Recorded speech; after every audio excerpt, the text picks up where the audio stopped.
Okay. Hello, Mariam. Hello. Can you hear me right? Can you? I can hear you. Okay. Let's just do this. There you go. Now we can see each other, just you and. Mm-hmm. Yes. How are you? Happy Friday. Happy Friday. We made it. Come on. Finally. So, how was your week? Everything's going well? You have Yes. children? Mm-hmm. I was very, very busy with work, with taking care of kids, with everything else. It's a busy week, but every week is a busy week. So that's the life of a working mom. Okay. So, tell us. So, thank you again for coming today. Mm-hmm. We're going to start by talking about you. Correct me if I'm wrong. So, from what I know, you are married, mother of two, working full time, Mm-hmm. and you're also an entrepreneur on the side now. Mm-hmm. Mm-hmm. So, you worked for the same group for about 7 years, Mm-hmm. That's correct. and I think the group is, hold on, now you are for Constellation, but it's part of Excellent Group. Correct. That There is you correct. go. So, you might want to. You did your homework, yes. Okay, so but how is it working for such a group? Because it's into like electricity, energy. Is it not hmm supposed to be a male-dominated industry? Did you it, find yourself just like that and things just started working? Because you're now a manager there, so how did mhm. So it really is, the energy industry in general is very male dominated, but the field in which I'm in is not necessarily engineering.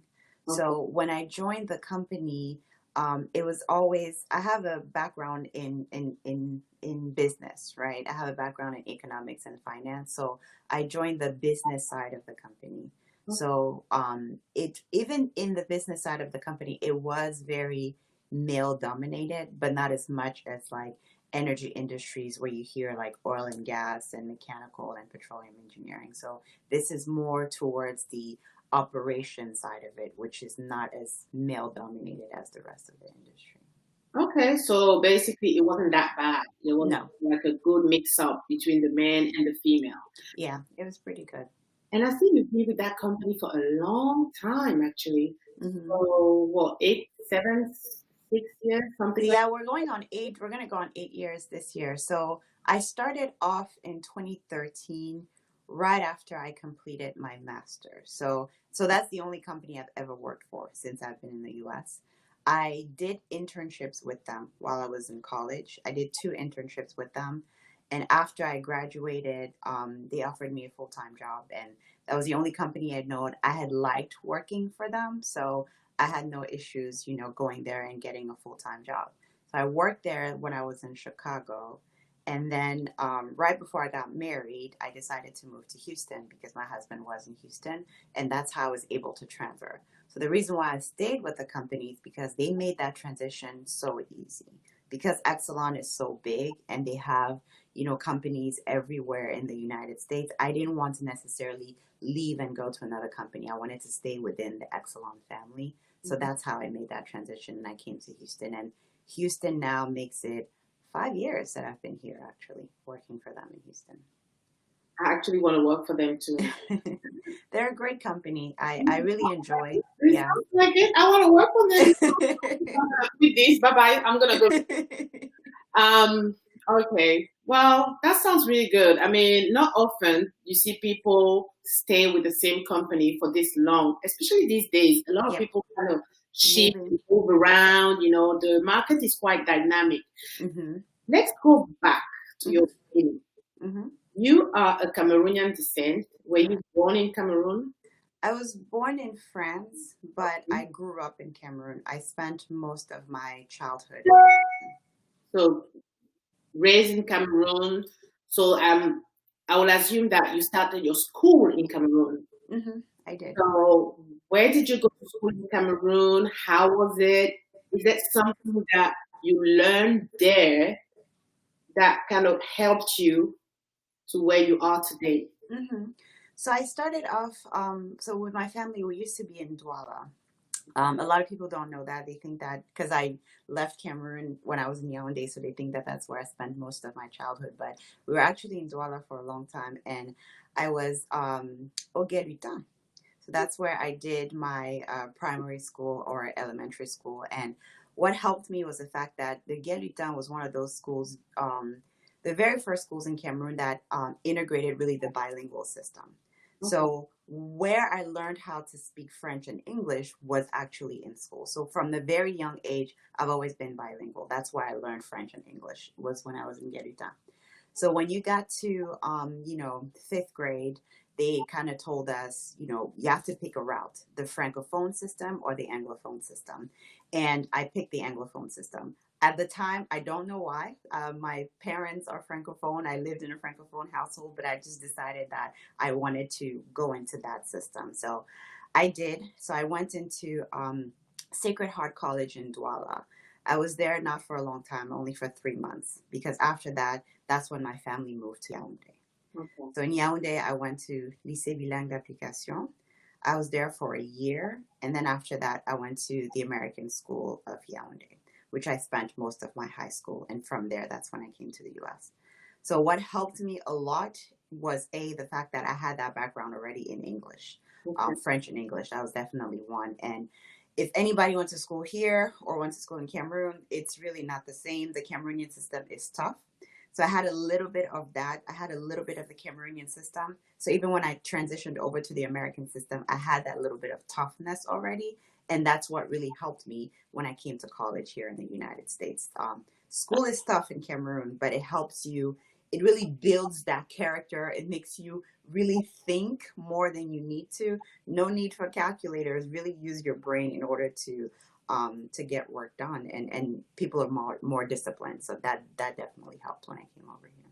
All right. So I mean, somebody that doesn't know anything about Cameroon, just hearing that will think that Cameroon has like a strong curriculum when they're actually teaching, in school. So their curriculum is pretty rich. Mm-hmm. And I mean, not that here is not good enough, but it's just maybe a solid foundation that they give you there that kind of help make things easier for you in the United States. Is that correct? I would say yes and no. And the reason why I say that, so the foundation that they give you, I think in Cameroon, like they definitely from a young age, you start learning subjects that if you had to translate into the American system, you wouldn't learn those subjects until you were in college.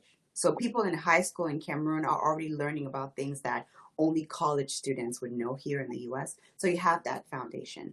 The only difference I would say with the Cameroonian system is that it's a lot of information. They give you a lot of subjects. Like you're doing biology, chemistry, physics the same year, whereas in the American system, you're doing biology 1 year, physics 1 year, chemistry another year. So they kind of spread it out. So it can be overload of information in Cameroon, information that you might not necessarily need or use later on in your life.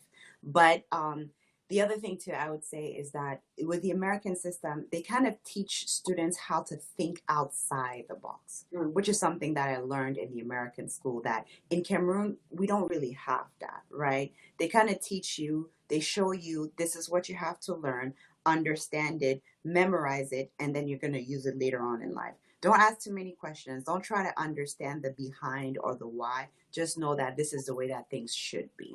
So I think that if like the Cameroonian system, that's really the part that I feel like we need to work a little bit more on, is to teach kids how to think outside the box, and also to start teaching kids other tools that they're actually going to use later on in life. I talk to a lot of people that tell me Excel, Microsoft Word, PowerPoint, they never used that in Cameroon. They only learned how to use that while they were in college. So that can put you at a little bit of a disadvantage compared to a kid who started that when they were in high school, for instance. So it's little things like that that make a difference as well. I will agree with you because IT is so important these days that just learning to practice, especially with the whole COVID situation, we've all seen how it was. Like in America, for example, our children had to stay home for some of them, and if it happened in Cameroon, that would be a disaster. It would be tough, yeah, because you wouldn't even know what to do. Yeah. Actually never thought about it that way, but that's very true. So Girl, you've been bilingual since then. Since I was born. So when you came here, being a Cameroonian with all that background, all that load, was it difficult as an African Cameroonian in the US, or did you just kind of mingle and find your place? Was it easy to live here, to adapt? I wouldn't say it was easy. I think what helped me, a couple of things helped me, was one, the fact that I had been to the US before on vacation, right? So, and I always say this, if you have the means to, you can afford to travel, it's good to expose your children because that way that transition is not as harsh. I do understand that not everybody is able to afford that, so that becomes very difficult. So for us, we had that exposure already, so it wasn't too hard. And also the fact that I went to an American system, I was already exposed to different people. So I wasn't just around Cameroonians. In my school, we had people from, all over. Mhm. But even with those exposures, coming on vacation is not the same as moving in, right? So even with that exposure, it was still a shock. There were still certain things that were a complete shock to me. I went to school in Penn State. I went in Pennsylvania. So the weather there was cold. I had never really truly experienced a winter because every time we would travel, it would always be during the summer. So I had to experience that for the first time. I came here, I was young. I had just turned 17. So I had to basically live on my own for the very first time at that age. So there were still some struggles, not having much family in the US that I'm sure a lot of people coming from Cameroon or other countries in Africa experience. But I really did make an effort to try and integrate as much as possible, make friends that were not necessarily African, even though I did have some African and Cameroonian friends. I really try to integrate and mingle with other people because that eventually made it easier to have that transition. That's nice. That's pretty cool. So when you came here, I mean, besides the weather and all that, you think the friends helped you? Did you start working? Was it here that you had your first working experience as in Hmm. make money? Yeah, it was in college. My very first job, I remember I was working in a cafe.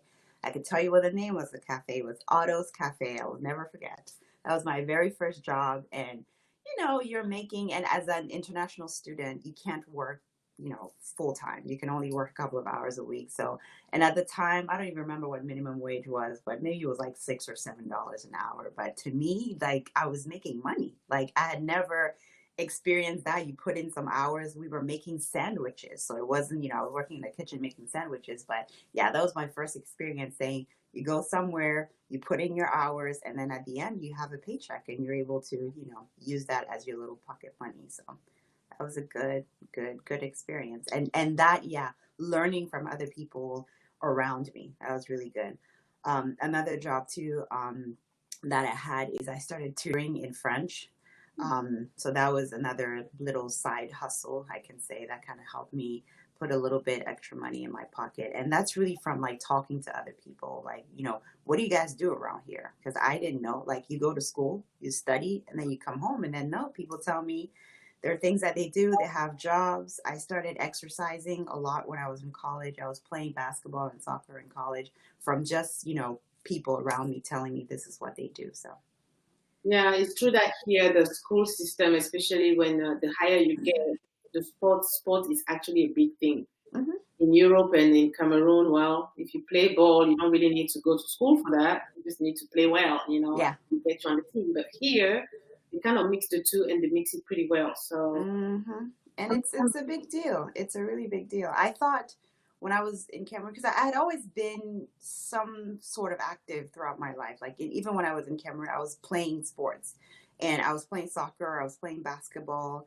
So I thought, I was good until I came to the U.S. and I realized, oh no, people here are good, right? Because they take it seriously. For me, it was a hobby, but for them, it's like this is really ultimately even their career. They might actually end up going to school for that. So that's when I realized the seriousness of it over here. you ever think about going, pro in the sports field? Nah. But were you thinking about that? Is the job that you have today something you thought you'd be doing when you started school? Absolutely not. What was Absolutely not. you doing? What did you want to be? I so I as I mentioned, like I did economics as my major, and then later on ended up doing finance. So for me, I was where the money is at. Like that was my thing, and that's why I wanted to go into finance because I wanted to go into investment banking. That's what I wanted to do. I knew that that's where the big bucks are. That's where I needed to be.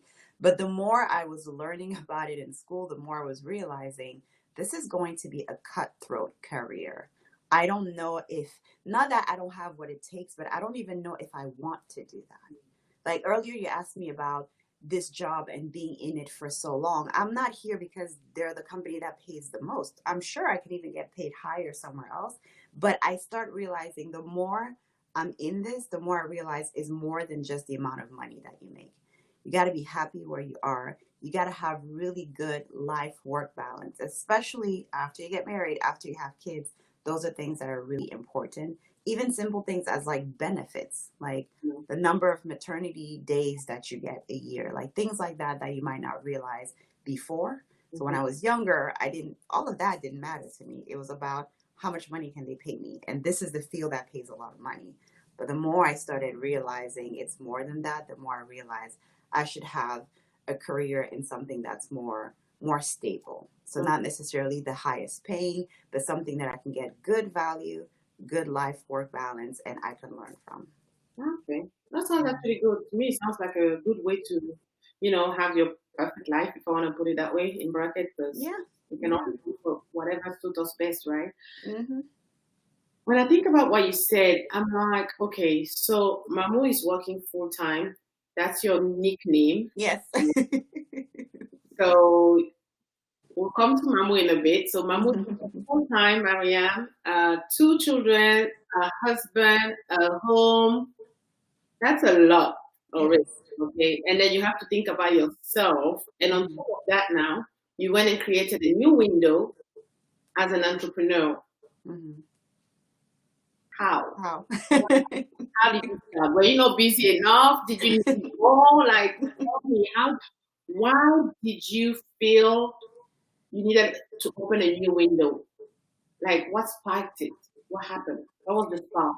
It was a couple of things. The first thing is you mentioned something earlier. With everything that you're doing, I think it's really important for women to always leave space for themselves, because once you can become consumed by everything that's around you. Your title becomes mother, it becomes wife, it becomes career woman, but you forget that you're a person, you're Mariam, you're Liz, like you're somebody For me, before you're you. hip hop. Yeah, Exactly. So just kind that of me part over me. is really what sparked that other side, like that entrepreneur, because I wanted to do something for myself, and I enjoy working out. I enjoy health. I enjoy fitness. And I had been doing it for years without necessarily making any money out of it. I was just doing it because I liked doing it. So I thought, this is something that I'm going to do anyways. Why not do it? Not only make money out of it, but also help other people in the process. Because when I look at like my journey and what helped me get to this point, it's other people. And I'm, a firm believer in like each one teach one, right? Like let me do what I can do for me and hopefully show that to other people so that it motivates them, it helps them, and they're able to also get something out of it. So that was really it. It was like that me part, doing something more than just being a mom or being a wife or logging on in front of my computer every day and calling it a day. Like something that can be lasting and that I can get some lasting Reward, benefit like from it. also rewarding feeling Exactly. inside, you Exactly. feel fulfilled. Exactly. You're happy with your children, you love them. I'm a mom too, so I can relate. You love them, you Absolutely. love everybody in the house, but you have that you side, Mm-hmm. you need to get it out, Exactly. people see. So when did you start? How did you manage that? Like you have this family you have to take care of. You are reporting to work. You have like they have expectation from you, Mm-hmm. yet you still manage to put together a workout and fitness plan. Mm-hmm. Girl, how? All the time. I mean, a day has 24 hours. So if you have a full-time job, That means by the time you finish that full-time job, I'm assuming the kids are there and you manage, like, how is your work-life balance? How would you describe it? And then how did you manage to get to that? Hmm. So I think the first thing that helped me truthfully is the pandemic. However weird that sounds, the Go. fact that we're working from home gave me a little bit more of that work-life balance. Okay. Had we been in the office 100%, maybe I wouldn't be able to do this. But for me, it was like, what is my excuse now?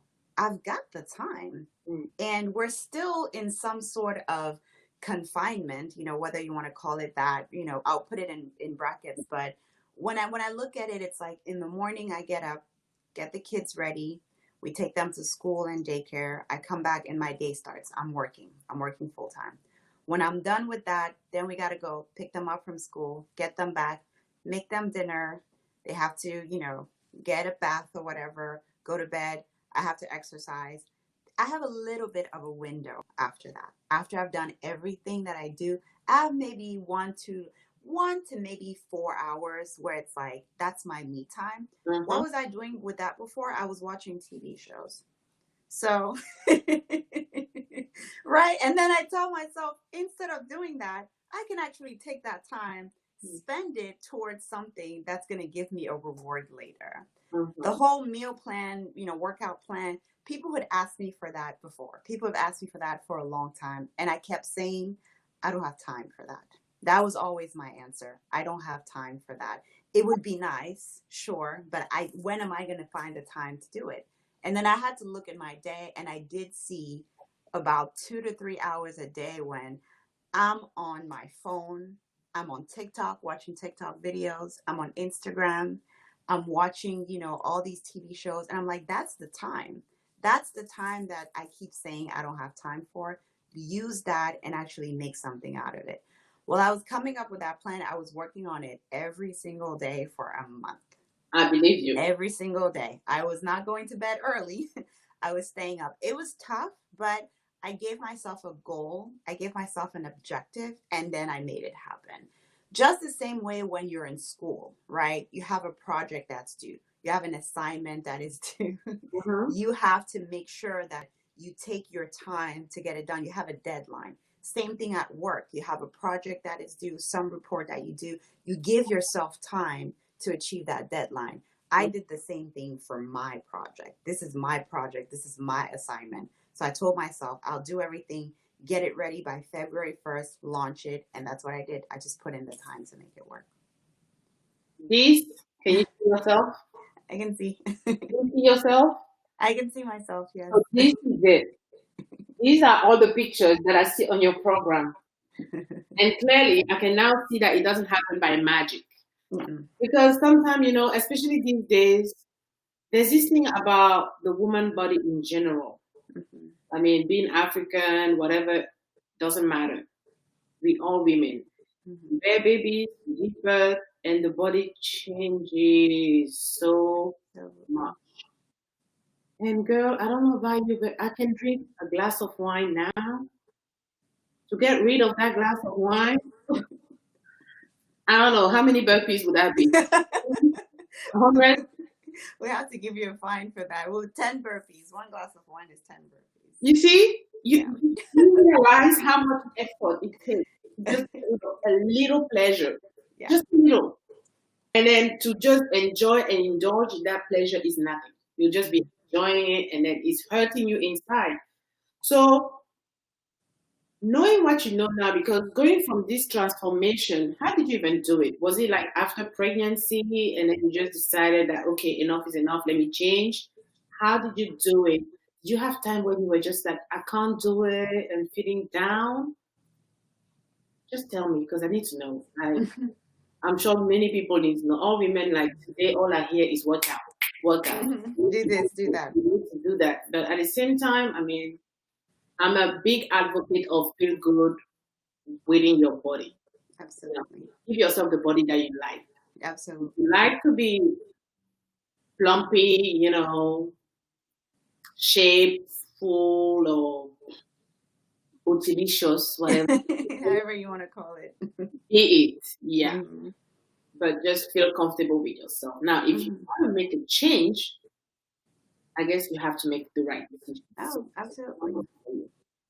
So for me, it was a combination of a lot of things. The first is in that picture that you showed me earlier. Funny enough, I didn't even have kids at that time. That was before I was pregnant. okay. And obviously, the younger you are, you don't really make the best choices, like health choices.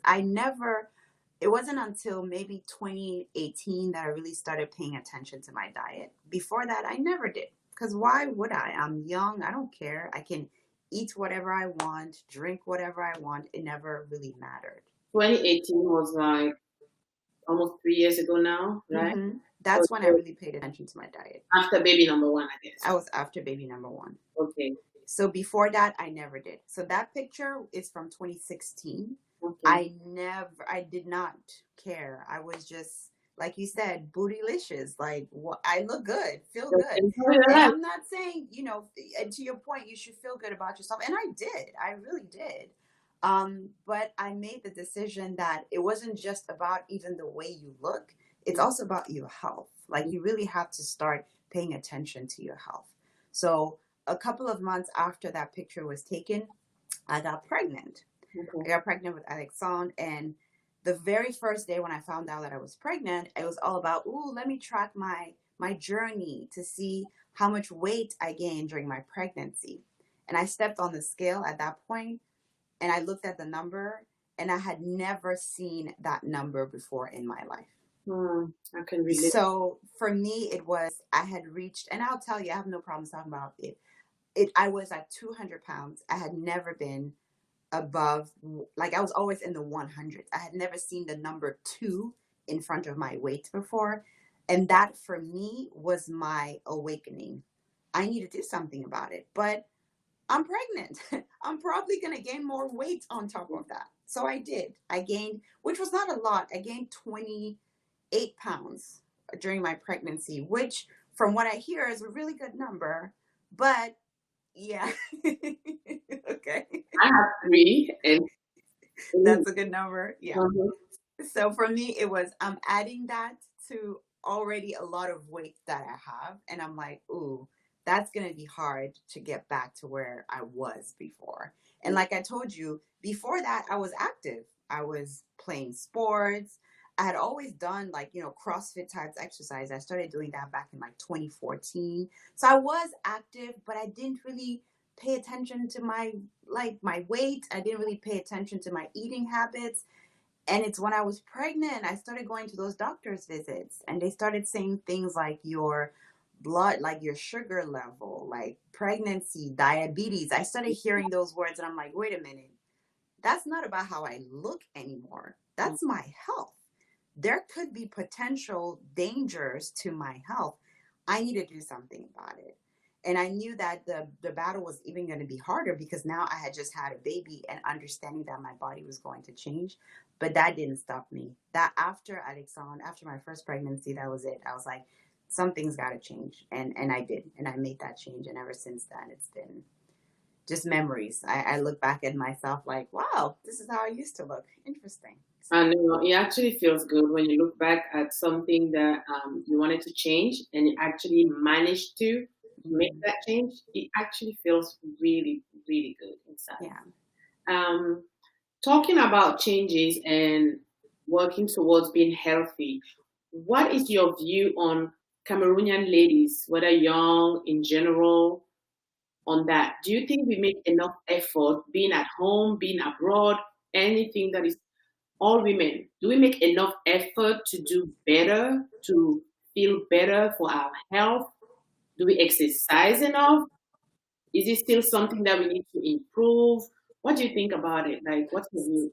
So I definitely think that it's something that we still need to improve. I have seen those some improvements. I have to say in the last couple of years, you even made a point that like that's all you see right now. I'm seeing more and more interest towards people starting to work out, people starting to do things like that. But the part that I feel like we're not making enough effort is that we're still treating dieting and exercise as a weight loss thing, as a way to lose weight, not understanding that forget about the weight. It's really about your health. It's important to maintain good health, and that's the piece that we haven't understood. Because when I talk to people in Cameroon, they say, "Why are you still working out?" Because for them, it's like You you've reach your accomplished, body. you've reached, you made it. Tu Yeah. as gagné, Yeah. like they say, like you've accomplished a goal. Why do you keep doing it? But it's like, if you think that my goal was just to lose weight, then you're missing the point completely. It's not just about that. Yeah, weight loss is important too, because obesity leads to, many health factors, but it's more than just that. There are a lot of people who are small, but they're not very healthy. Like what they eat is not good. So I think we can still do a lot of work in that aspect, recognizing that eating good and exercising is for your health, it's for your well being. Don't look at it for your body. And also, there's still a lot of stigma around women and exercising. You're going to look like a man.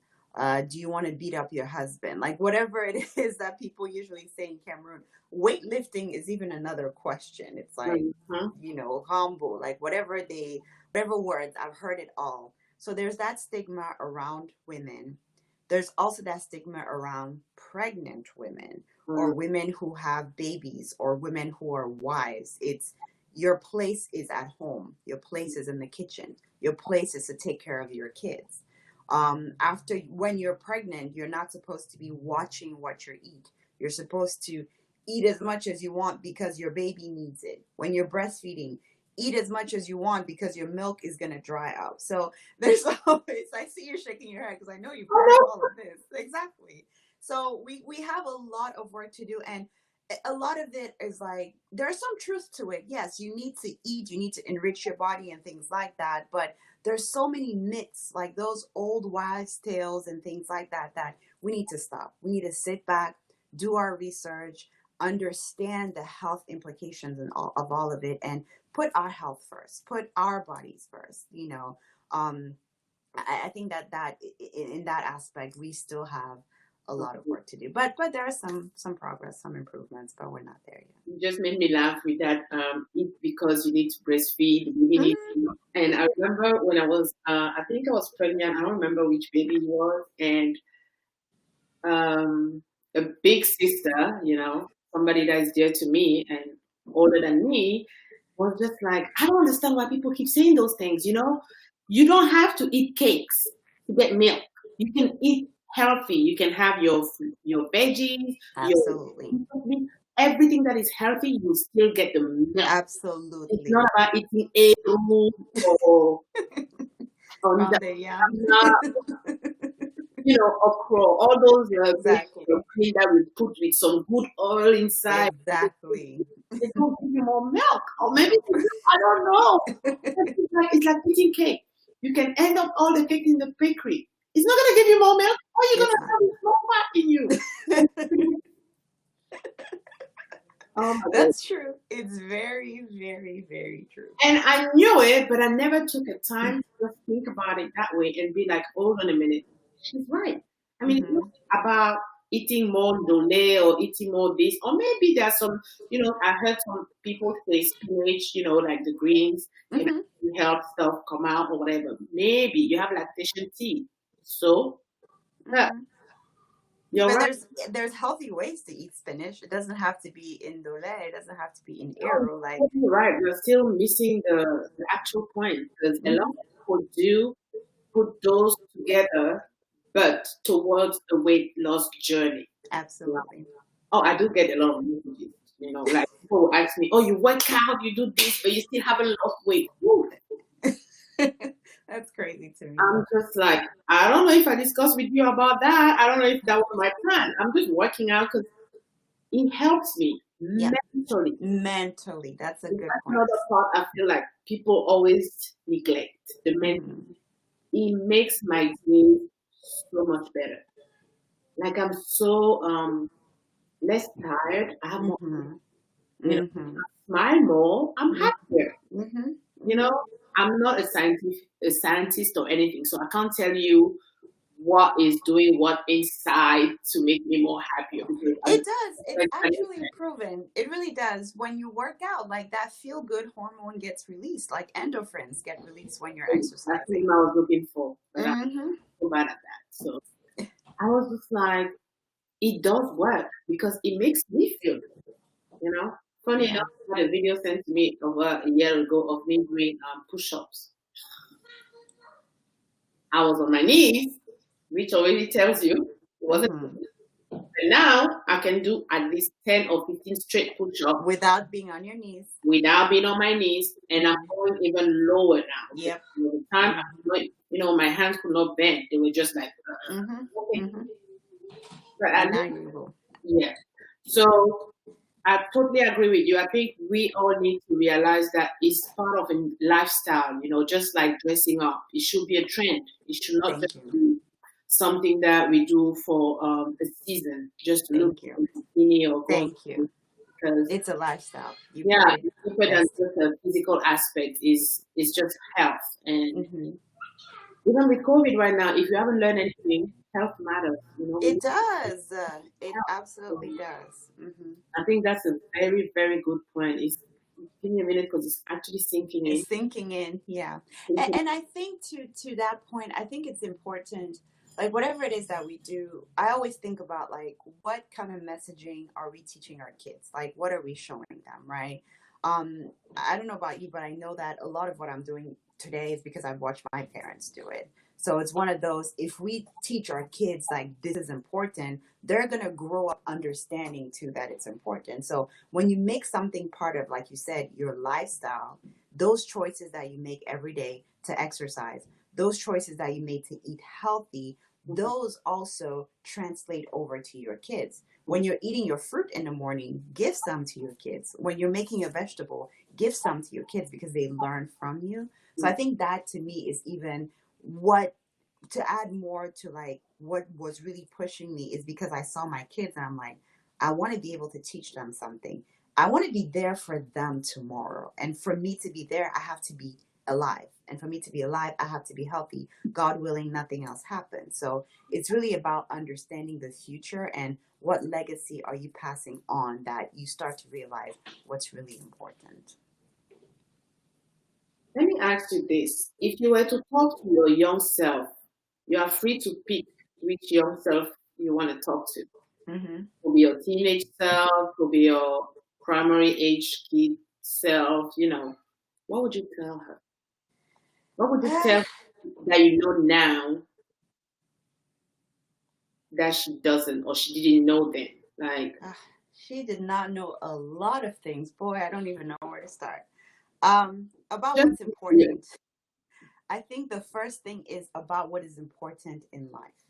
The, teenagers or young adults put a lot of importance on things that don't matter, things that are not lasting, things that give you maybe a little bit of pleasure in the moment, but are not going to be long lasting. So I would tell her, why are you wasting time doing that? Why do you care about what such and such said? Why are you spending your time doing this instead of really trying to do something else? So I think it'll be just about teaching her what's important, because I think young me did not know that until very late in life about what are really the values that are going to stick with you, and to understand what those values are and not to compromise yourself for anybody or for anyone. To be truthful to yourself, because at the end of the day, that's your most valuable gift. Like your integrity, your self respect, like that's something that you should take pride in. So don't try to conform to society or what your friends want or what you think feels good at the time. Just do you, boo, and think about yourself. That's what I would tell her, because she was not doing that. I think that's a good message that I feel like I could just, put on speaker right now. For all And the young girls. yeah, to all the young or even influential women, because you still have adult women who are still in that. They haven't passed that stage yet for some reason, because society has such a power on how we live our lives. It's I don't even know if I want to say terrible or horrible, but it is true. But the impact that the society will have on your life, it's what you allow, you know. Exactly. If you don't allow it, I don't think society will have such power. So I think that's a pretty good advice. If Mariam then hears you, I'm sure she'll become a very strong, beautiful, and responsible girl, you know, with some good ethics and pride. Hmm. That's the key. Let me ask you, in your journey, and I'm not just talking about your career, but it's your career, this entrepreneurship, what was the most challenging moment that you felt like? Like, what did you feel was the hardest? You had a down moment at some point. How did you overcome it? What happened? Oof, I have a couple, but the one that I can think of is whew, even getting like sponsorship. So as an international student, when I was coming to the US, it was coming for school, and then after that, hopefully you can get a job, you can stay here, and at some point, whether you want to go back or you want to stay in the United States. For me, it was that transition from being an international student to being a resident. So I don't know if I mentioned this to you before, but last year we got a residency for finally, after living in the US for almost 14 years. I've Mm, been here for almost 14 years. That whole process was very, very hard because there were days when we asked ourselves, are we even going to stay in this country, especially with our previous president? mm, God bless his heart, and knowing that he has now moved on to other things. But with the previous presidency, we were not sure of a lot of things. So there was a lot of decisions that we weren't sure we needed to make, whether it was career wise, even the decision of like buying a house. There was so much uncertainty around so many things, and just because we were not residents, like we didn't know what the future held for us, we were like, should we go back to Cameroon now, should we stay here? So it was definitely very difficult, and we had a lot of back and forth with lawyers, a lot of back and forth with the company to even get us to where we are today. But that was definitely, it was a struggle. It was a very, very, very stressful time. But again, we always put everything in God's hands, and He was able to deliver, and now everything is good. But that had to be one of them. yeah, I can imagine. I can understand what you're saying. It's I mean, people don't realize, but all they see is the glamour side of living abroad. You know, as an international student, they don't see the behind the scene. You know, of Yeah. immigration and everything that because you're not entitled to a lot of things when you live here as an immigrant. You know, Hmm. you are not here to stay, so why should you get this? And then it's hard for you to even find a job, Yes. just finding a job, because company needs to be like, okay, are we gonna sponsor you? Meaning it's like adopting you in a way, taking care of you. That okay, we're gonna be your sponsor. Tell them you are here for us because we want Hmm. you here. Hmm. And some people are not willing to do that always. So Hmm. I totally understand what you're saying about that loud and clear. Trust me. I actually made that decision back in the days, and I went back home. I did. So Yeah. I and, just and I know a lot of people who did, and I can't fault them, I can't blame them. And I think for us it was really like, I don't think we're ready, like looking at the kids and looking at everything. It's like, and it's like, dang, you've spent this much time, you don't want to give it up. Like, you've been in the US for such a long time. I kept thinking, it would have been for what? That was kind of my yeah. thought process. It's like, after all these years that I spent here, to go back now, what did all these sacrifices would have been for what? It's true, you go back, you've had a degree, you've earned a degree, you've gained some experience, but we were not, by far not ready. It's But better to do now it I with feel like, no, exactly, obligation or something. exactly. Wow. And now that, like, with the residency, like, so many avenues have opened up for us, right? You're talking about entrepreneurship, like, there's so many ideas that we have, starting businesses, doing things like that, that now we can actually do legally without any issues or any fear of being sent back home. And we can actually take that, really build sustainable wealth off of it, and then make the decision to go back home when we're finally ready. So that was really like our game plan. Took us a little bit longer than we had anticipated, but ultimately still helping us get to that goal. So when you finished school, was it easy to get your job and for It them was to not. sponsor you, or did you have to work for some time and then God helping, things worked out and somebody just decided that you are worth, giving the opportunity or not? Let me actually tell you what happened. So because I had done, and I'm sorry if you can hear it, Alexandre came back Don't from worry, school. and your mom, so honestly, I I mean, don't know what their dad is doing take with that them right time now. I off, just hear yeah. them crying. But when I was in school, the internship that I got was through like a family friend who kind of helped me get in contact with somebody that worked at the company, and that's how I was able to get that internship. And that's why they say, and I'm a firm believer in, make those relationships. Build, like, your network is so important. Build those relationships because they will help you in the future. So after I finished my internship over there. I had graduated, and it was like, okay, I'm looking for a job. I reached out through the normal channels, through the company, like the HR, to see if I could get a possibility for a job. And I told them that I was an international student and I was in need of sponsorship. They told me they don't sponsor.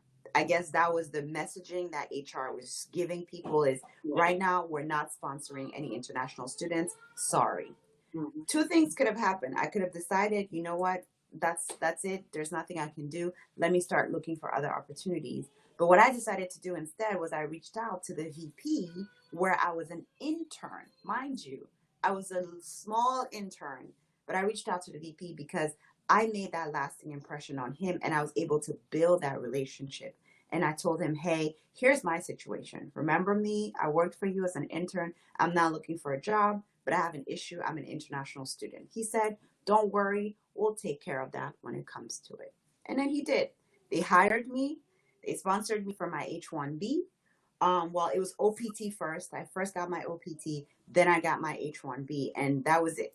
And I was like, oh, thank gosh. Now the next step was, all right, now it's time to file for the green card.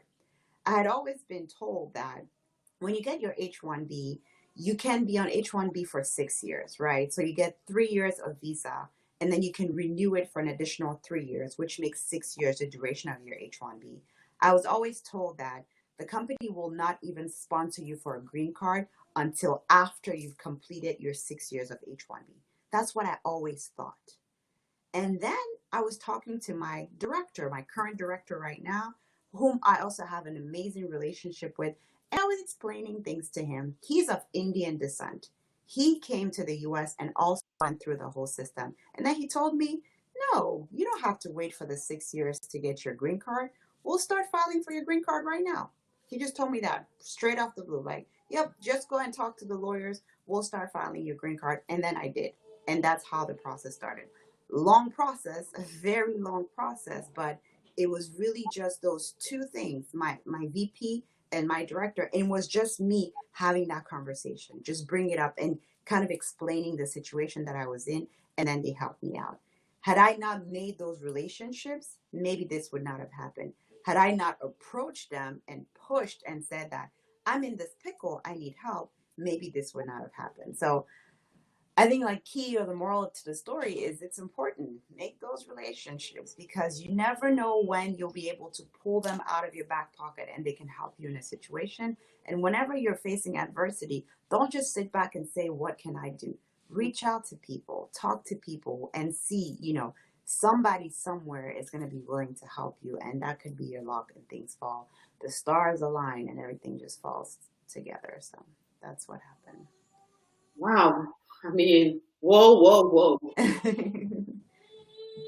But I also see something else.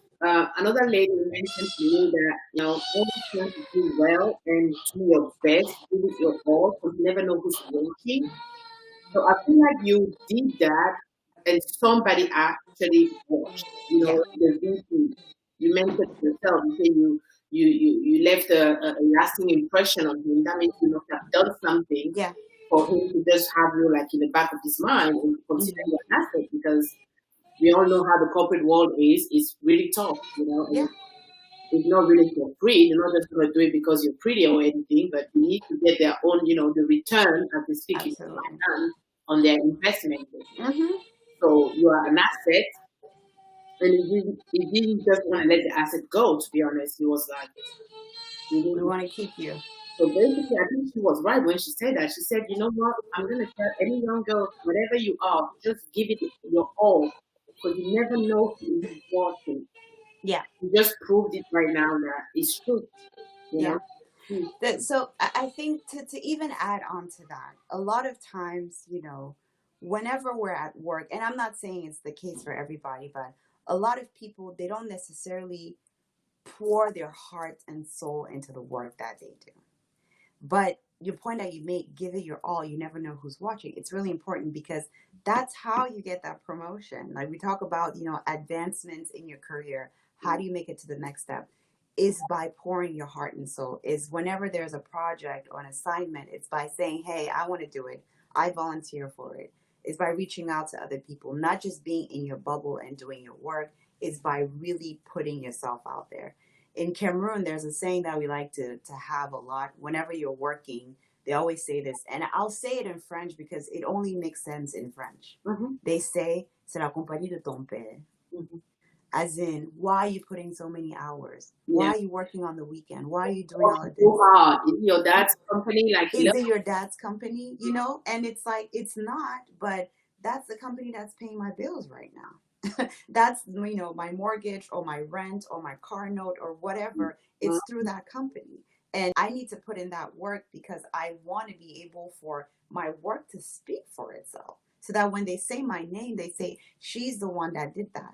Whenever they think about an opening, a job position, a promotion, they think about me. Yeah. Because of the work that I was put it in. So no, c'est pas la compagnie de mon père, but it's the company that pays my bills. So I'm going to do my best because I believe in don't half-ass anything. Really do your best in everything that you do. It's really it's really important. Do you have a mantra? I think it will be, if I had to pick one, it would be just that. What I just said. Like, if you're gonna do something, do it. Don't say you're gonna do it à moitié. Don't say you're gonna do part of it. Don't say, you do it better. Just do it and do your best. It's like, for me, a job is like you're putting your stamp on it or your signature on it so that anybody who looks at it knows who did that. I can't do something, I can't put my name, my stamp, my signature on something that I don't believe in, something that I don't like. And in order for me to like it or believe it, I got to put my all into it. It's with every single thing that I do.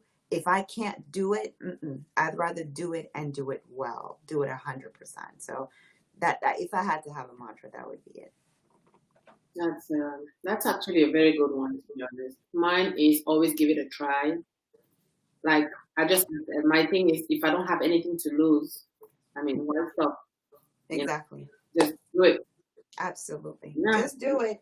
Just do it. Yeah. Just do Don't it. stop the same thing. I mean, go get it. Don't stop just there. So when you look at our young girls right now in Cameroon, or let's say even Cameroonian women, do you think what we are doing now is an improvement to what our mothers were doing? Meaning, I had a working mother. My mother was a working class woman. Some mothers were not, but at the same time, the mentality are not the same. We are more outspoken. That's my view. We are we're a little bit more hungry, for more things as well. That's why you find a lot of women, I feel like a lot more. Somebody else told me that a lot more women don't just stop at one job. They have their career, but as a means to an end, you know. So, what would you see that we are doing differently from that generation? And if we are, is it something better or are we, moving backwards?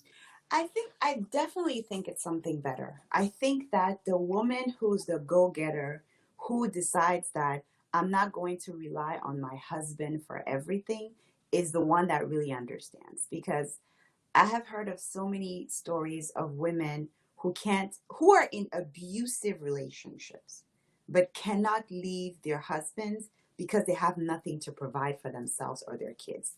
They're staying in the marriage for financial reasons. For me, that should never be a reason for anybody to stay with an abusive husband.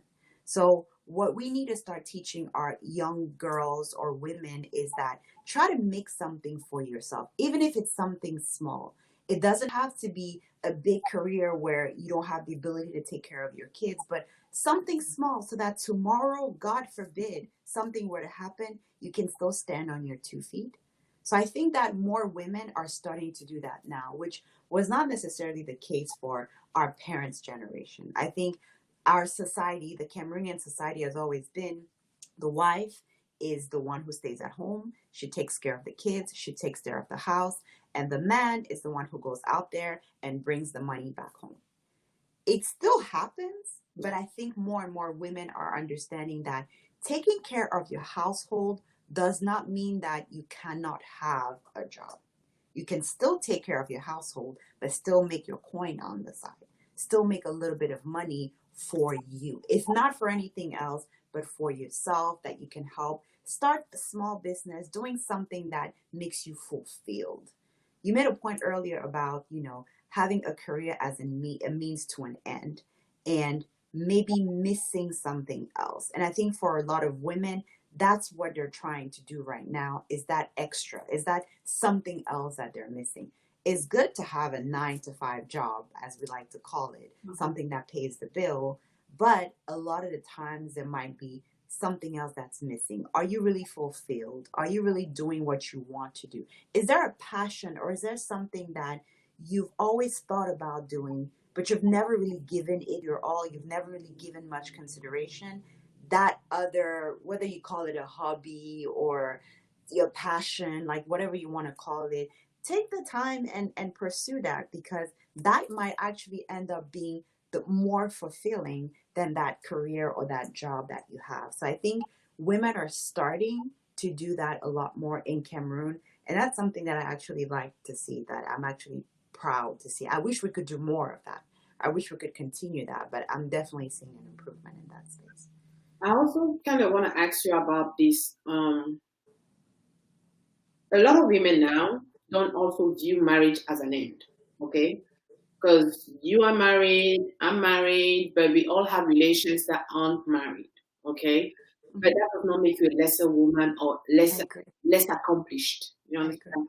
So, do you think it's fair that the society continue to kind of put a stigma, especially our Cameroonian society, on women or on girls who are single, maybe because they are just, you haven't found the right person. It could be that.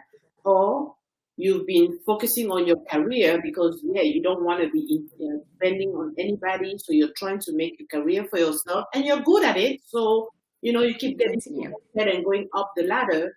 Is that a crime? What should we do? Is there a recipe? No. Do you think what is a good recipe in your opinion? Is it really a recipe?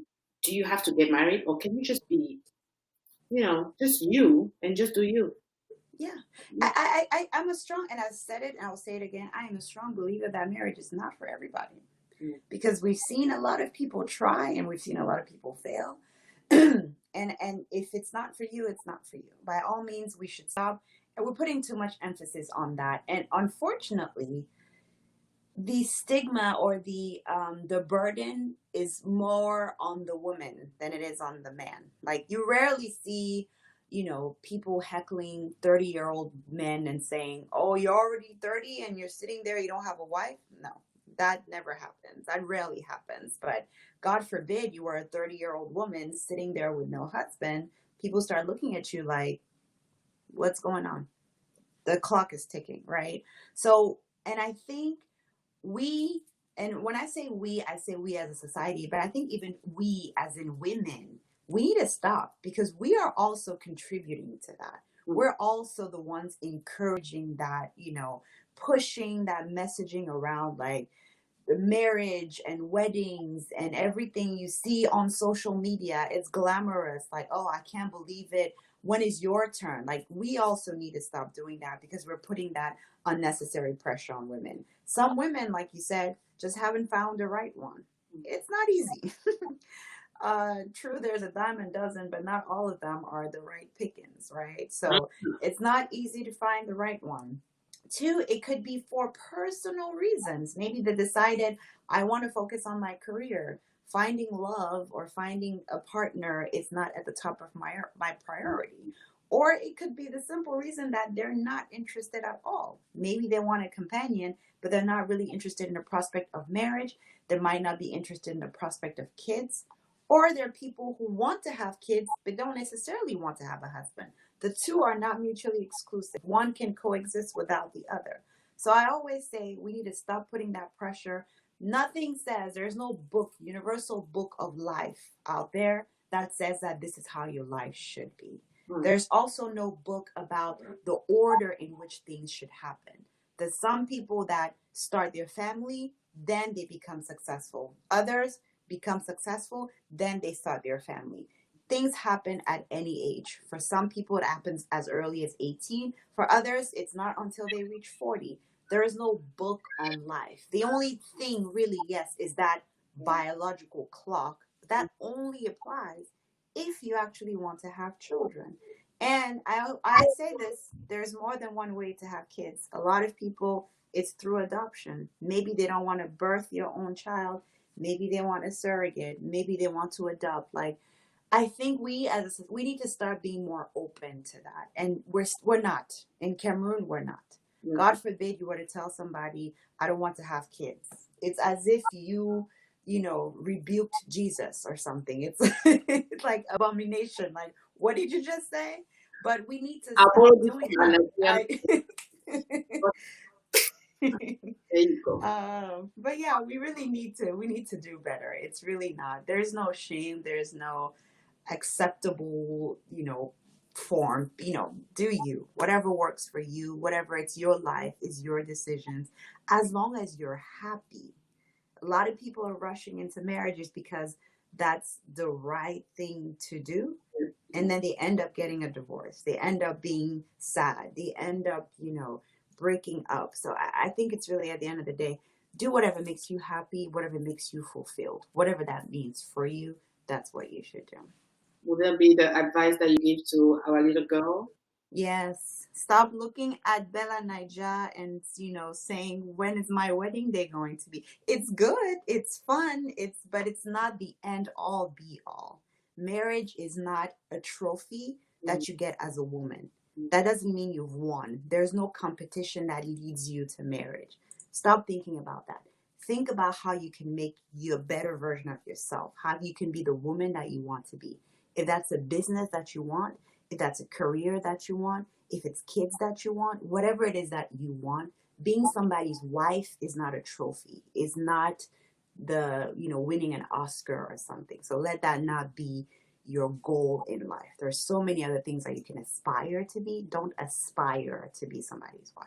Mm-hmm. So if you aspire to a career like I don't know, like yours, for example, in business or finance, how would you go about it? What would you say is one of the biggest skill you need to have? Is that organization skills? Is it, listening skills, financial skills? What kind of skills do you need to have to go up the ladder in your field? It's organization, it's communication. I think that's probably the biggest, if I have to say. Presentation skills, hard work, determination. You don't have to be the smartest. I've learned that.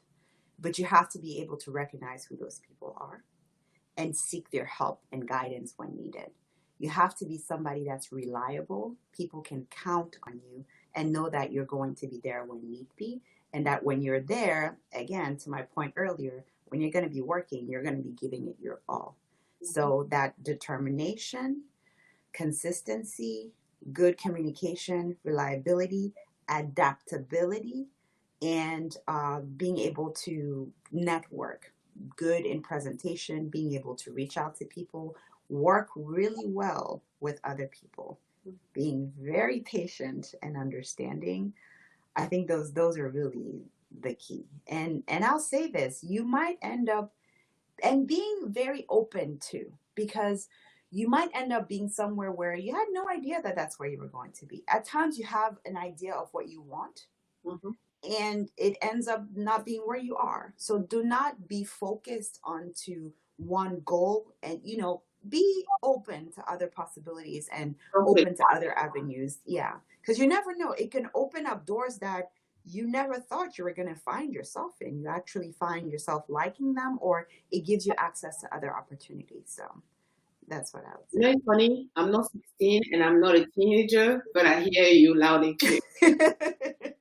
I do, and you're right. I mean, why put a cap? Because you were just talking, and I just asked you a question about what you tell, other women or young girls, and this is it. And I'm here, the whole 30 plus now, and I'm like, I may not be too old yet, but I'm still like, okay, I'm kind of like in that You're middle. getting it. And I'm like, she's talking to me right now. Yeah. Because it's true. I studied law. I ended up in the financial industry. I did finance, and then I went back to school for finance. Like life is full of surprises, to be honest. And Absolutely. sometimes we need to take a minute, Hmm. just be husa, just think about things and be objective. Keep an open mind. I Keep think an open mind. just Yes. keep an open mind because It's very important. and that's also opportunity. You don't know which one are coming your way. If you have a Absolutely. closed mind, you miss so many opportunities and you'll find yourself sad, disappointed, all those things. And walk Hmm. yourself through that stress. We're almost at the end of it, but I still have like two questions. It's okay. One of which is, do you have a preferred ranking to all the hats that you are juggling? You are a mother, you are a wife, you are an entrepreneur, you are a full-time working mama. Like, which one comes first? Like, if you were to rank them. I would say being a mom is number one. Being a mom, if that was a job, that would probably be funny, because that's a job that does not pay at all. But that has to be. But it pays in different coins. That's how It does. I It does.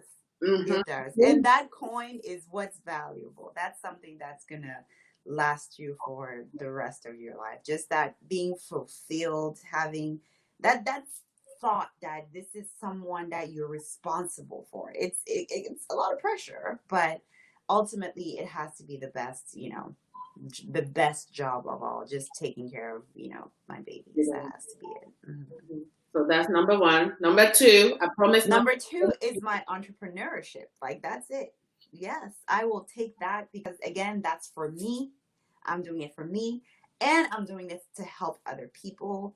Love it, love it, love it. And like I was saying earlier, find something that you're passionate about, because that's what's going to be easy. Once you believe in it and you love it, then it's not hard work. You're going to do it anyways. You enjoy doing it. You get so much joy in it.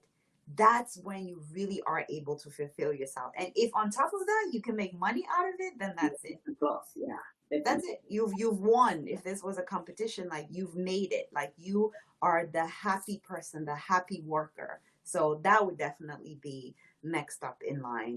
Then it'd be a wife. Just being, my husband is my partner. He's my best friend. He's helped me through everything.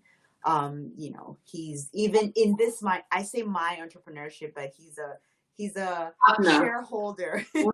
Is a partner to it. Yeah. He's a partner in it. So, and he's a partner in me being, because he's a parent just like that. So with everything, he's there right alongside with me. So definitely, that has to be the next one. And the last one is my career, like my actual career. Not that I don't like it, but at the end of the day, it's a job. And as you know, in this country, tomorrow they could decide, Mariam, it's been great working with you, but we don't need you anymore. And what do?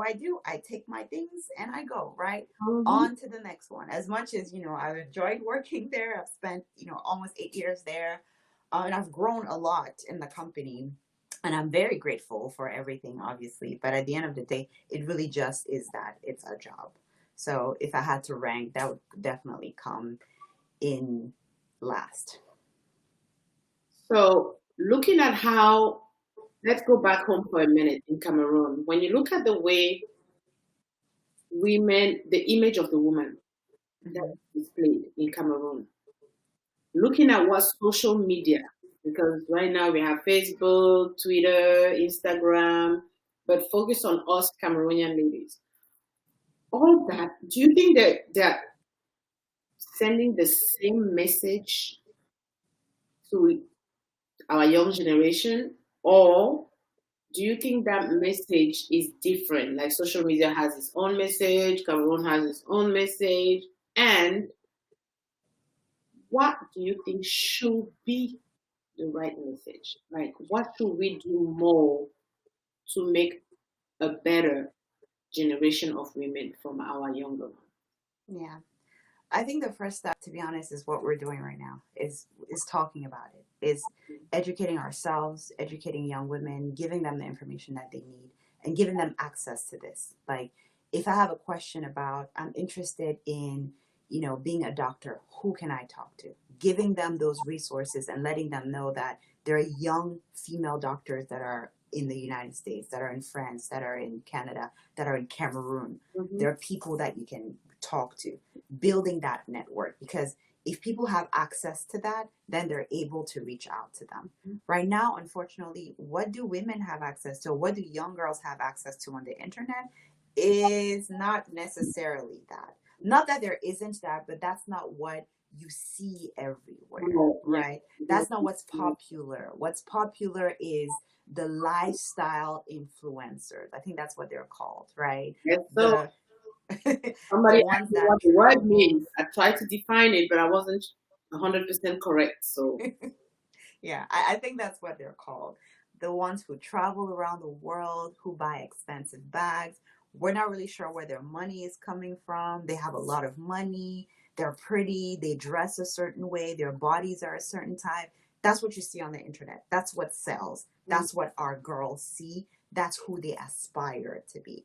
Not because they necessarily want that, but that's because that's what they see. And they don't necessarily know any better. Do we really glamorize the young doctor, the young scientist, the young entrepreneur, do we really glamorize those women? Not necessarily. We glamorize the ones that go out in Bentleys and have Louis Vuitton bags. So I think changing their perception is important, giving them the tools and access to what we want them to see. And we want them to recognize that someone who is like you, who looks like you, and looking at all the senses of the word, physically looks like you in a sense. She grew up in the same country, in the same state as you, she has the same name as you, physically looks like you, telling them that those people, that can be you if you want that to be. You can become that. So I think it's really important to be able to show them that it exists. And in order to make money, you don't have to be shaking your body. You don't have to be dating men with a lot of money. You don't have to expose yourself in that way. There are other ways that you can do that. There are tools that can help you do that. So where we could probably benefit is to continue advertising what those tools are, to continue providing those tools for them, giving them access to schools, to research, to programs. I mean, now with the advancement of technology in Cameroon, there's so many programs that are available online, but just being able to have access to them is really what they need. And all that information is available on social media. We just have to glamorize it as much as those lifestyle coaches or influencers are also glamorized. so we We have need to to do get our arms together and be in the battle of glamour, glamorize that. ourselves, Yeah. ourselves.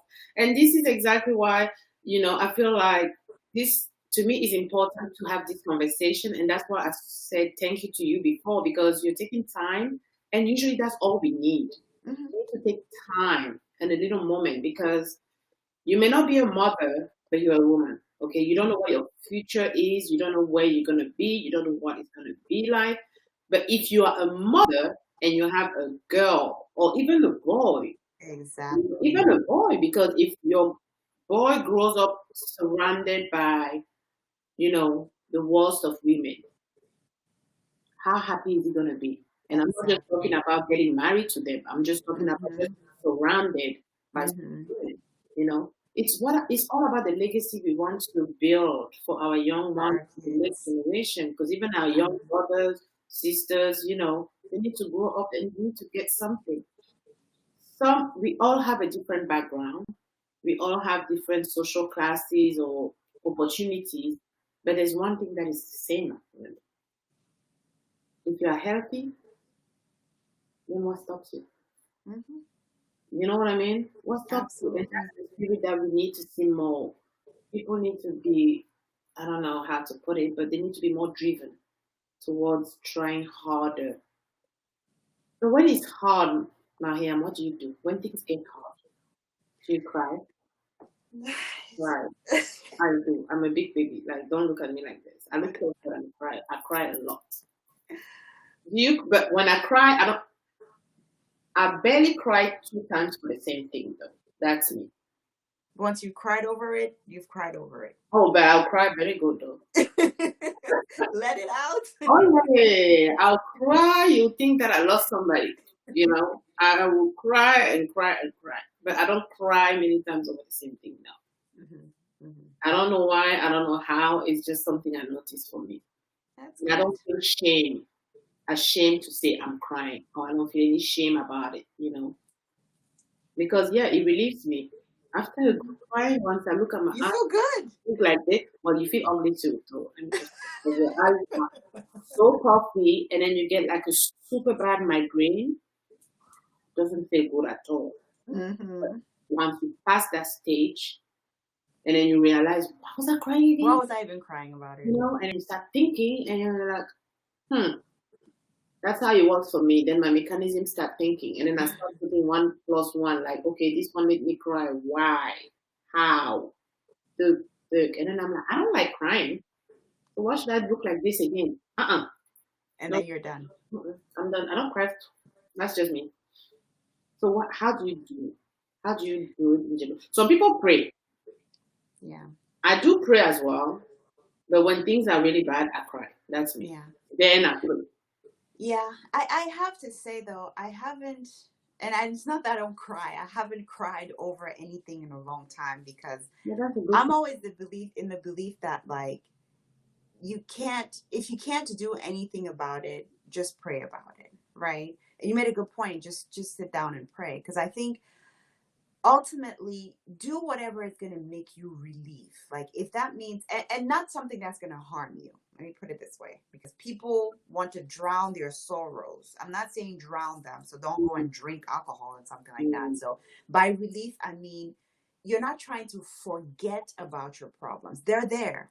You shouldn't try to forget them. They're there. You should be conscious of the fact that they're there, but don't put too much emphasis on them. mhm. Let put that in the hands of God, essentially. But I say that, but I also say when you pray about something, it's not God fix it for me. It's no, God give me the strength to fix it. God give me the patience to deal with it.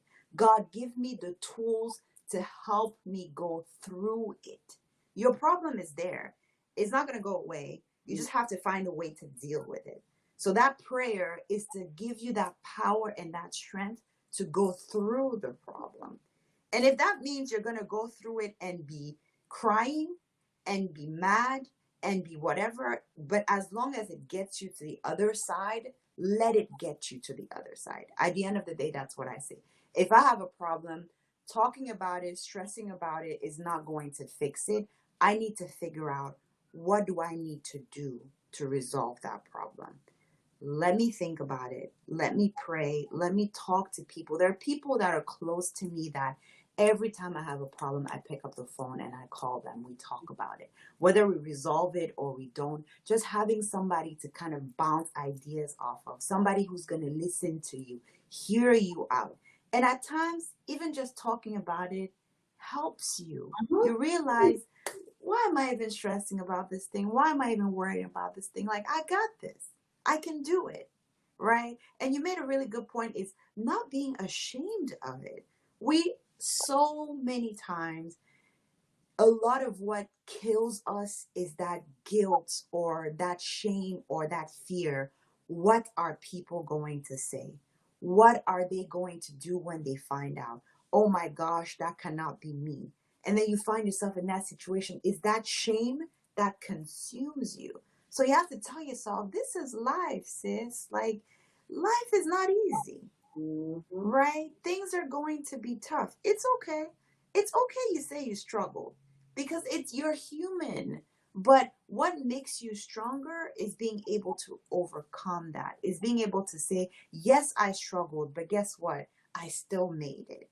Yes, this was hard, but guess what? I still completed it. So that's really how I look at it. And when things are hard in front of me, I like solving problems. Maybe that's my weird way of, working through lives, but I like looking at things and say, how can I make it better? How can I resolve it? How can I fix it? How can I, push through it? So maybe that's the reason why I'm like, okay, need to calm down, recompose myself, think about this, pray about this, and then let's go. Let's go, let's go, let's go, and let's make it happen. But you just illustrated what you just said. You know why? Because you started your workout and meal plan during COVID. Yeah. COVID was one of the most hectic virus. COVID brought so much stress to everybody. I don't know if there's anyone. I mean, don't get me wrong. COVID could have brought positive stuff, like you and your workout plan. It brought a lot of families together because people didn't have to go to work as often. But it also had its own challenges, which were hard, Absolutely. very, very hard. But the fact that you managed to bring something new to the table despite everything, that's what I'm saying. That's the example of what you just described. Because, I mean, come on, you had to keep working, but this time you didn't go to the office. You had in the house running around. You have to attend to them. You gotta cook. You gotta clean. Mind you, when Larry say "ho" or husband say "ho," I want this. You also have to be like, "Huh? What you want? What is it? You know?" What do you need? And that's when, at the end of the day, me, I will put my feet up and just be like, "Gustav, for a minute, quiet." But you went the extra mile and built something, which is not nothing, honestly. And that's usually the strength that we need. And you have no idea how truthful you are when you say that there's this shame. That is like a veil of shame that we always hide under, that makes us ashamed to be vulnerable. We can be weak. Nobody has to be strong all the time. Nobody. Nobody. And talking about it helps. Why it helps? People make money out of just listening to people's problems. I'm telling you, just sitting down on the couch. How do you feel today? Yes. So how does that make you feel? And you just keep Exactly. and you pay them lots of money. It's called therapy. So you can get that therapy for free if you find the right people. It could be your mom, it could be your sister, it could be your friend, whoever you. It could even be your God when you pray to whoever you pray to. If you're Muslim, Allah, whoever, it could be during your prayer. You could release all that too. Come out. It does. It does. Do not let it in. That's what you just said, and that's what I keep hearing. And mind you, maybe one day we'll switch. I'll find somebody and I'll be on the other side and this side, and I'll just open my book and see how it goes. But I just feel like we have so much power and so much. Cameroonian women, I'm not trying to brag and to think lesser or any other women, but we're beautiful. Yeah. We're smart. We have the abilities to learn. We have so much going on. We can do so much more. We can. But We I just can. wish we could be, We could be there for each other, yes, supporting instead each of other. always being. We can even compete, but even competition can be Friendly competition. healthy. You can Healthy compete. competition. Yeah, I mean, there's nothing wrong with competing. It's like in Yeah. school. You are the first. Then you have we had what they call ex aequo. Ex Yeah, aequo. those Premier ex ex aequo. aequo. It's like two first. What have you ever seen two first? There's no two first. So this one name starts with E and this one's name starts with M, though they have the same mark. You have a first, and this one is just ex aequo. First ex aequo. But that's the one way. Do you hate each other? No. No. So thank you, thank you, thank you, thank you, thank you. We are about to close, so what would be your advice to women in general? Be them single, be them stuck, be them feeling like, things are not working. Like, how do you want women to evolve, to go about their lives? The young one, let's start with the young ones, the ones that are still building up their personalities and all that. What would you tell them? What's your advice to them? And then let's go to our fellow adult women. What do you think we should do differently to make things better for our community? hmm So I would say for the young women is to really find those role models and those good role models and listen to them. Talk to them. Make sure that you're able to have somebody that you can look up to, aspire to be, and learn from their mistakes. I think it's really important. Stop looking at things that are not important and glamorizing things that are only going to last for a couple of days, couple of weeks, but try to find something that's long lasting and something that's value. Be proud of yourself, be proud of who you are, of your culture, where you come from, what you look like. That's something that nobody can ever take away from you. That's something that should stay with you for the rest of your life. And take that on with you wherever you go and let that help you become the woman that you want to be in the future. I think that's very important. For women in our generation, it's women support women. Let's stick together. Let's help each other out.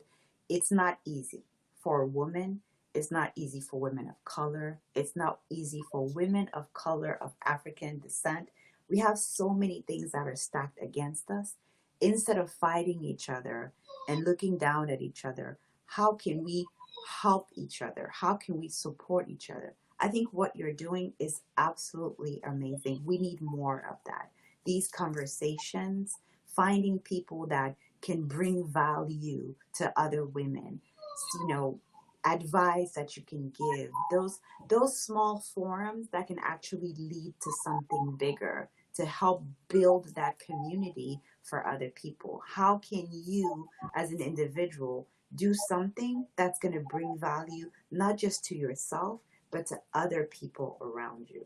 We're stronger than we think. Even in our vulnerability, we're strong. Even in accepting that we're vulnerable, we're strong. Let's use that strength and really show everybody what we can do. Because I think if we stick together, work together, there's so many powerful things that we can do. We just have to believe in it and make it happen. Yeah. And do you think there's anything to say to the generation above us, the previous one? Do they Let us do be. anything, or they just retire? Let us be. Just let us be. Don't stop putting so much pressure on us. I mean, in all seriousness, I mean, our mothers, they only wish us the best, right? They Well, only want the best for us. But I mean, generations are different, right? Something could have been true back then that no doubt. might not necessarily be true anymore.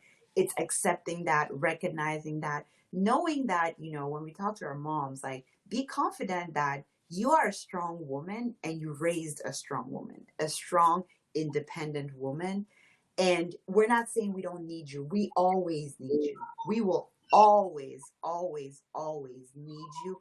Be there for us, but let us also live our lives. Let us make our mistakes because it's through those that we're going to learn. So be there, be supportive, be listening, but let us be at times like we got it, we got it.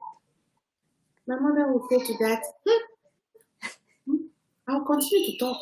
That's all I do. That's okay. We'll listen. Talk. That's We'll your problem. But tomorrow she'll still talk. We don't want to listen. She knows that, but she'll still talk. No. Okay, Mamou, thank you so much. And Thank you. I know you started your 21-day program already. Are you going to have another one, or is it something that somebody can join after the 21 days? After this session ends, can somebody still sign up? Yes, absolutely. In the beginning, I didn't know what to expect. I was like, let me just put this together, and was completely amazed by the success that I've had so far. And based on that, I realized, oh, people need this. So I'm definitely going to continue. After this 21 days is over, I want to launch another one again. And I want to keep going as long as I can. As long as people want it, I am going to continue to provide it. So not just, the plan is there. You can get it at any time. But I think what's really valuable, you can attest to that, is that community, that support, that friendship, that's building. That's really what's going to get you there. So I'll let people know, if you want the plan today, you can start today. You're not going to have the same level of support. You can start today. So the tools are there, but I really want to do more than just that. More than just giving you, here's a meal plan, here's a workout plan, is really help you through it. And also for people who have done the 21 days, I still want to be able to be there afterwards and saying, okay, you started this journey.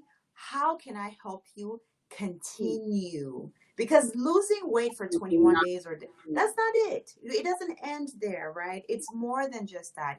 We talk about it. It's a lifestyle. How can I be part of that lifestyle change? So I've been thinking about doing classes, personal training, things like that. So that's, coming up. But I think that is really where I'm going to get the benefit of what I want, which is really being able to help people throughout. I think you should. And honestly speaking, these are the best $25 investment. Oh, I'm saying, I'm not a 99 cents person, because actually the program is $24.99. Yes. We're going to cap it. These are the best $25. Convert it in your currency. I don't know how much it is in euro. I don't know how much it is in CFA. 12,000. Get it. Yeah. And it's good. It's not that. I don't think it's that hard. I think that the food is yummy. Honestly, food is yummy. And who said that again? Somebody said you build a habit in 7 days. So once you pass that first week, that's it. You're good. That's it. And you can do it more than once. So you don't have to just for the 21 days, because I usually tell people, listen, you did not mess up your body in 1 day, okay? So it's going to take more than 1 day to build it back. It's going to take you a long time, and you have to be patient and willing to get through it. That's it. Thank you so much, my lady. Thank you. Apologize to the family. No worries. Their dad is there. He's there. They're taken care of. Thank the partner for us, because without him, we will not be having this conversation. Absolutely. And have a great weekend. Thank you. We, our Kandu ladies, will enjoy this. I know I did. So we'll be talking soon. Talk to you later. Thank you so much. Bye. Bye-bye now.